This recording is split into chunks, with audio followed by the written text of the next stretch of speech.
Bapak Ibu, cek. Dah. Duh, dipanggil Mama. Masuk nak. Oke, atasnya tunggu 10 detik. Oke, suaranya bergema.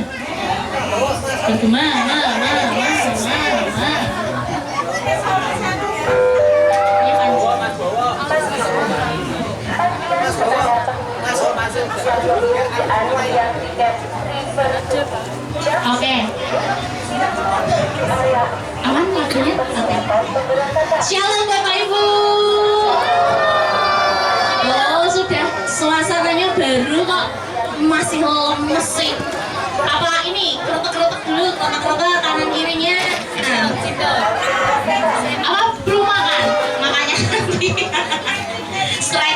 stretching dulu, peregangan. Sekali lagi saya cek. Shalom Bapak Ibu. Apa kabarnya? Kalau saya tanya apa kabarnya, jawabnya luar biasa. Yes 3 kali gitu ya. Kan harus beda. Aduh, bergema banget. Ya udahlah, nggak apa-apa. Apa kabarnya Bapak Ibu? Luar biasa. Oh, haleluya. Hari ini kita bersuka cita karena hari ini kita memperingati ulang tahun ke gereja keberapa? Ayo, ada yang ingat? Berapa? 23. Siapa yang umurnya 23 tahun? Waduh, kelihatan ngaku-ngakunya ya, saya aja sudah lebih tua juga. Oke, mari saya undang kita semua bangkit berdiri Bapak Ibu. Ayo, bangkit berdiri. Sudah 2 jam duduk, masa masih mau duduk lagi? Ayo, tidak boleh aleman. Semua berdiri. Kalau bisa kita melingkar. Jangan ada yang depan belakang. Kalau bisa kecuali tim musik, ya, Ayo, anak-anak tim hore-hore. Ayo, jangan sampai ada yang di depan belakang, kecuali tim musik. Tim musik jatahnya di belakang. Oke? Supaya semuanya kelihatan, kanan kirinya kelihatan semua. Ayo, Kak Seno, berdiri Kak Seno. Kak Andre kan megang kamera, jadi boleh duduk. Ayo, Pak Tim. Kenapa Pak Tim? Om King, lutut ya. Lutut ya. Oke, nggak kedengeran ya? Oke. Nah, karena tadi di bis sebenarnya lagu kita udah nyanyi-nyanyi, tapi biar lebih semangat lagi, kita mau memuji Tuhan ya. Kita mau nyanyikan, kita mau bersyukur kepada Tuhan. Hari ini kita nggak cuma nyanyi atau lihat di depan Tasya nyanyi, tapi kita semua harus bernyanyi, harus bergoyang. Oke Bapak Ibu, kita nyanyikan hari ini kurasa bahagia. Yang nggak joget, yang nggak senyum nanti gantiin saya BL di depan sini. Yuk nyanyikan pujian ini. Haleluya. Bersuka cita, sama-sama kita katakan hari ini kurasa bahagia.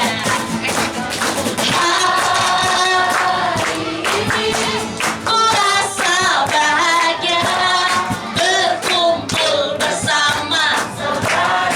Mana suaranya? Masih kalah sama yang pakai mic loh.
bersyukur karena kita bisa bersama-sama berbahagia di tempat ini. Lihat coba wajahnya kanan kiri, yang seberang sana seberang sini. Ini saudara-saudara yang kita kasihi. Bener gak? Bener gak? Sekarang coba Lari mau di sini sebelah Oke, habis ini kita mau nyanyi satu lagu, tapi ini saya mau buat beda. Bedanya kenapa? Coba kita hampiri orang yang kita sayang dulu. Coba, cucunya boleh, anaknya boleh, dihampiri, dirangkul dulu yang disayang dirangkul. Temennya, bestinya dirangkul dulu. Nah, siapa dirangkul? Kalau ada yang nggak rangkulan, wah ini tanda ini. Nggak ono yang sayang ini. Ya ampun. Ayo, kita nyanyikan. Sayang sambil joget sambil dirangkul sebelahnya, oke? Nyanyikan pujian ini.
kita tidak pernah berhenti. Haleluya. Sajeke aku nderek Gusti. Masih kuat ya untuk memuji Tuhan ya. Sajeke aku nderek Gusti. Haleluya. Yang anak-anak joget lah ya.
Haleluya.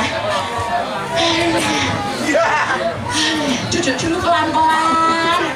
Yang umurnya sudah 17 tahun, ini pelan-pelan biasa. Sweet Oke, tiba saatnya kita akan memberikan yang terbaik bagi Tuhan pada hari ini. Nanti yang terkasih Ibu Thomas bisa bantu untuk berdoa persembahan Ibu Thomas. Bapak Ibu kita akan menyatukan hati kita. Bapa di surga, kami bersyukur kepada Tuhan yang kami bersyukur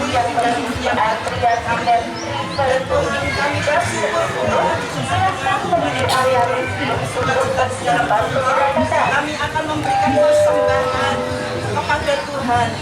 Kiranya Tuhan Engkau sucikan, kuduskan rupiah demi rupiah yang akan kami masukkan ke dalam kantong kolektor. Kiranya Tuhan semuanya berbiak dan hormat dan kemuliaan bagi nama Tuhan. Kami percaya Tuhan memberkati setiap kami Bapa. Sekali lagi sucikan, kuduskan rupiah-rupiah ini. Kiranya Tuhan sekali lagi untuk kemuliaan nama Tuhan. Dalam nama Tuhan Yesus kami berdoa, kami bersyukur. Haleluya. Amin. Mari kita nyanyikan berkat anak cucu begitu besar.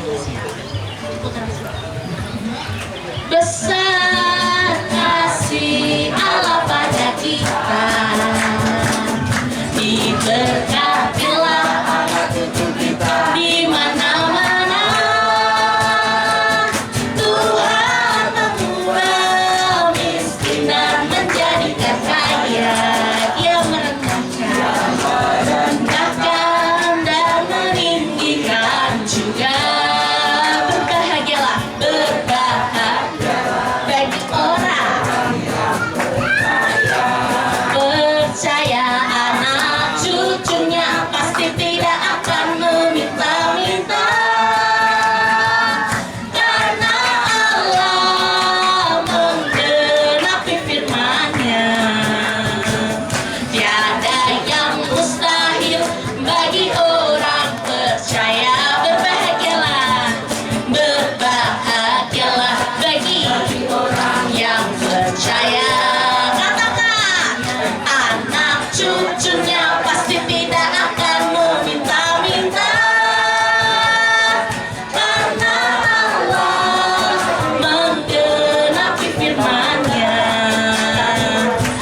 bersyukur ya, karena di acara ulang tahun gereja kita bisa jalan-jalan, kita bisa bersama-sama. Yang utamanya tuh bukan jalan-jalannya, tapi kebersamaannya. Bener apa bener? Nah, Bapak Ibu yang terkasih, siapa yang di sini saya tanya sudah berjemaat lebih dari 10 tahun? Ada? Wah, luar biasa. 10 tahun, lebih dari 5 tahun, 5 tahun, 5 tahun. 5 tahun. Oh, ngaco lagi. Benar kabarnya harusnya. Lebih dari berapa ya? 3 tahun, lebih dari 3 tahun. Wah, luar biasa. Atau mungkin masih ada yang baru? Gak apa-apa juga. Inilah keluarganya Tuhan. Dan sebelum kita menyambut firman Tuhan, saya mau ajak kita sama-sama merenungkan kebaikan Tuhan. 23 tahun gereja kita berdiri, jemaat yang terkumpul ini luar biasa, jemaat-jemaat yang setia. Kita menaikkan satu pujian, Engkau ada bersamaku di setiap musim hidupku. Amin. Tidak pernah ditinggalkan sendiri. Haleluya. Kita naikkan pujian ini, Engkau ada bersamaku.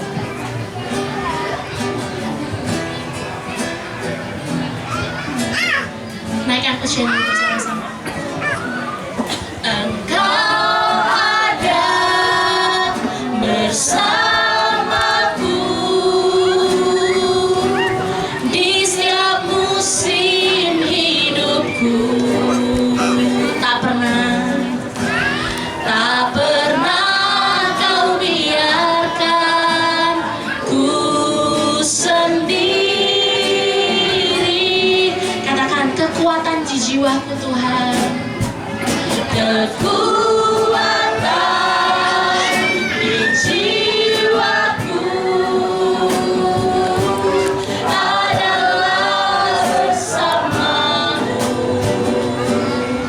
Tak pernah ku ragukan Tuhan, ku ragukan kasih-Mu. Sama-sama kita katakan, bersamamu, bersamamu Bapa.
Terima kasih Yesus, kebaikan-Mu nyata di tengah-tengah kehidupan kami di saat pagi hari yang indah ini.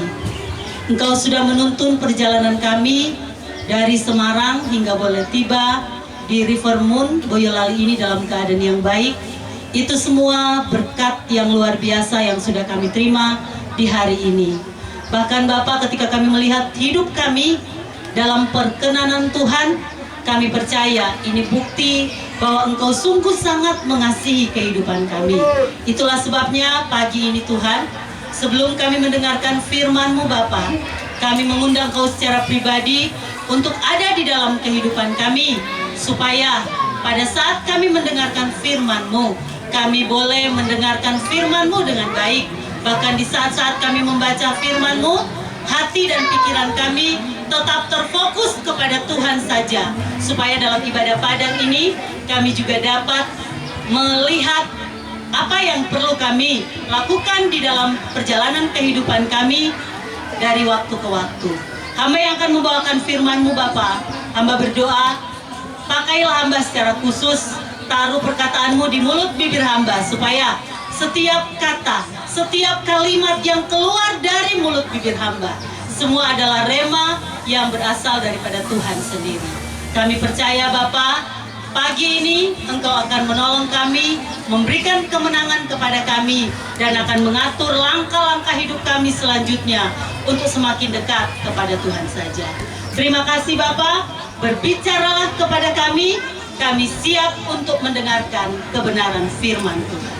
Demi nama Yesus, semua yang percaya berkata, amin. Shalom. Kurang banter ya, kurang semangat. Sekali lagi shalom. Ya. Bagaimana kabar hari ini?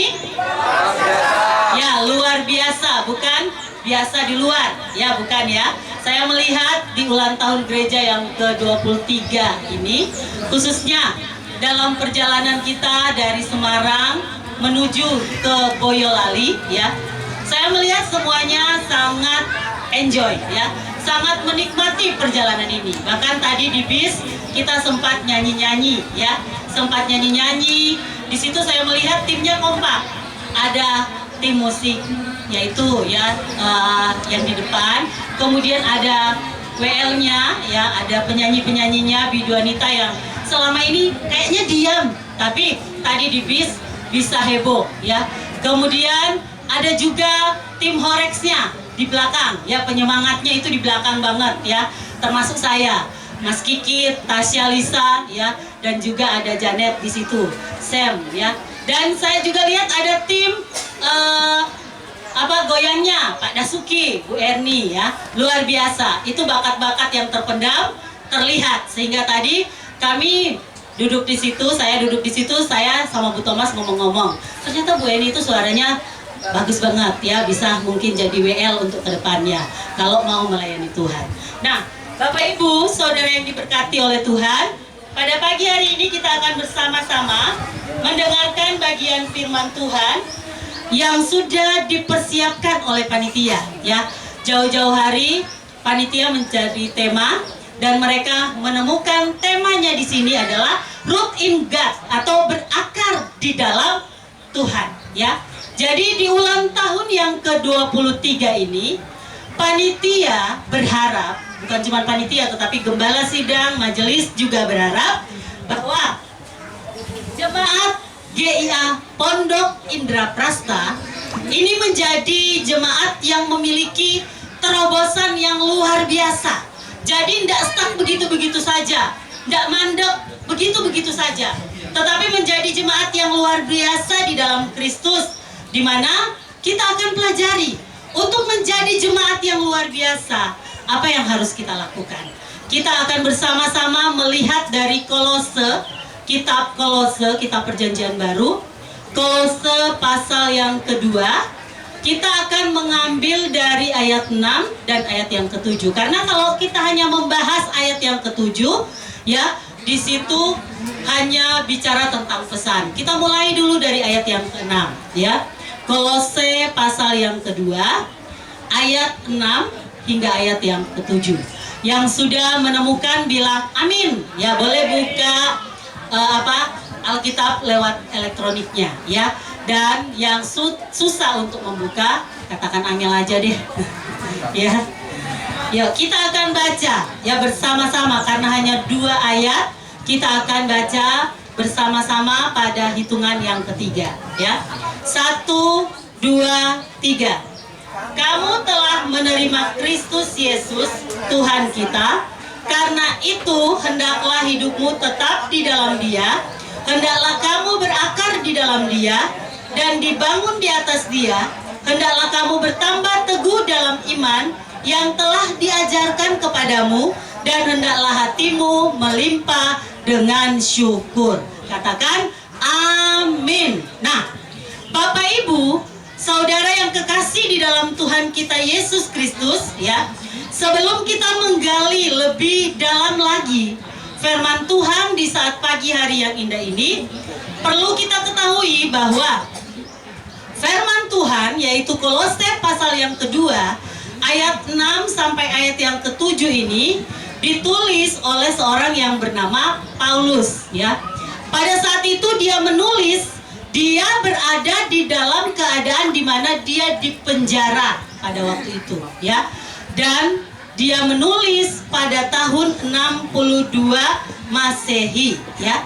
Nah, ketika ia berada di dalam penjara, di situ dia mendengar kabar bahwa jemaat yang didirikan oleh Epafras ya, dikatakan di situ mengalami sesuatu hal yang sangat buruk ya, di mana ajaran-ajaran palsu berkembang, dan kemudian jemaat Tuhan di kota Kolose ini yang didirikan oleh Epafras ini, mereka mulai apa? Diserang oleh ajaran-ajaran palsu tersebut. Itulah sebabnya Paulus menulis surat ini ya, dengan catatan ia ingin meneguhkan hati dari jemaat yang ada di Kolose, supaya pada saat mereka diserang oleh ajaran palsu, mereka tidak berdebat ya, mereka tidak memperdebatkan iman mereka, tetapi mereka justru diam dan tetap kuat di dalam Tuhan. Nah, Bapak Ibu,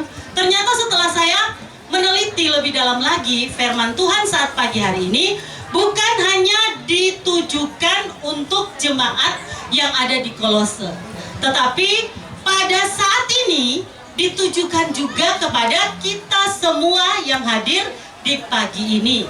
Mungkin kita saat ini tidak diserang oleh ajaran-ajaran palsu, tidak ya, tetapi kita harus mengalami hal ini ya, harus tetap ada di dalam Kristus. Mengapa? Karena kalau kita menghadapi masa-masa sulit di dalam kehidupan kita, kita tidak akan mundur dari Tuhan, tetapi kita akan tetap ada di dalam Tuhan. Oleh karena itu, Bapak Ibu, coba perhatikan ayat yang ke-6. Sekali lagi, perhatikan ayat yang ke-6. Di situ ada tulisan, kamu telah menerima Kristus Yesus Tuhan kita. Nah, kalau kita lihat kalimat tersebut, saya tanya, berarti firman Tuhan ini sekali lagi ditujukan kepada siapa? Kepada siapa ditujukan? Nah, ditujukan di situ kepada orang-orang yang telah menerima Kristus Yesus Tuhan kita, ya. Orang-orang yang telah menerima Yesus Kristus Tuhan kita di sini, ya, termasuk kita semua, ya. Saya percaya kita semua di sini sudah menerima Kristus. Tidak ada yang tidak menerima Kristus. Semua sudah menerima Kristus. Itulah sebabnya Bapak Ibu, saudara yang kekasih di dalam Tuhan kita Yesus, berarti di sini ya, firman Tuhan ini harus ya kita alami di dalam kehidupan kita sebagai orang-orang yang sudah menerima Kristus. Bahkan ayat selanjutnya berkata, karena itu hendaklah hidupmu tetap di dalam Dia. Nah, kita, maksudnya kita yang sudah menerima Yesus Kristus sebagai Tuhan, sebagai juru selamat, kita di sini dituntut untuk menjadi orang Kristen yang bukan biasa-biasa saja, orang Kristen yang tidak memiliki power, tetapi kita dituntut di sini untuk menjadi orang Kristen yang konsisten. Maksudnya konsisten di sini apa? yang terus-menerus tetap ada di dalam Tuhan, ya. Apapun keadaan kita, firman Tuhan berkata, tetaplah kita ada di dalam Tuhan. Ketika kita menerima Kristus, jangan pernah kita berpikir satu hari nanti ketika kita menghadapi kesulitan, kita akan meninggalkan Kristus. Bukan seperti itu, tetapi yang dituntut di sini, di saat kita terima Yesus, kita harus tetap konsisten selama-lamanya berada di dalam Kristus, ya. Itu yang perlu kita lakukan. Maka untuk berada di dalam Kristus, supaya tetap di dalam Kristus, ayat yang ke-7 menjelaskan, hendaklah kamu berakar di dalam Dia dan dibangun di atas Dia. Jadi supaya kita tetap selama-lamanya sampai akhir kehidupan kita di dalam Kristus Yesus, maka kita harus berakar, ya. Kita harus berakar di dalam Tuhan. Nah, Bapak Ibu, akar di sini diibaratkan sama seperti pohon, ya. Pohon kalau dia dipindah-pindahkan dari satu tempat ke tempat yang lain, tentunya dapat saya katakan bahwa pohon tersebut tidak akan memiliki akar yang kuat, ya. Ibu-ibu yang suka menanam atau bapak-bapak yang suka menanam bisa, ya, bisa praktek di rumah. Coba lihat, kalau seandainya punya tanaman, kemudian tanaman ini kita pindah-pindahkan, ya, kita cabut, kita pindahkan dari satu pot ke pot yang lain untuk menentukan, ya, tanaman ini akan hidup, ya, itu sulit sekali karena akarnya dipindah-pindahkan, ya. Jadi sulit sebuah akar itu akan tertancap dalam kalau dia dipindah-pindahkan.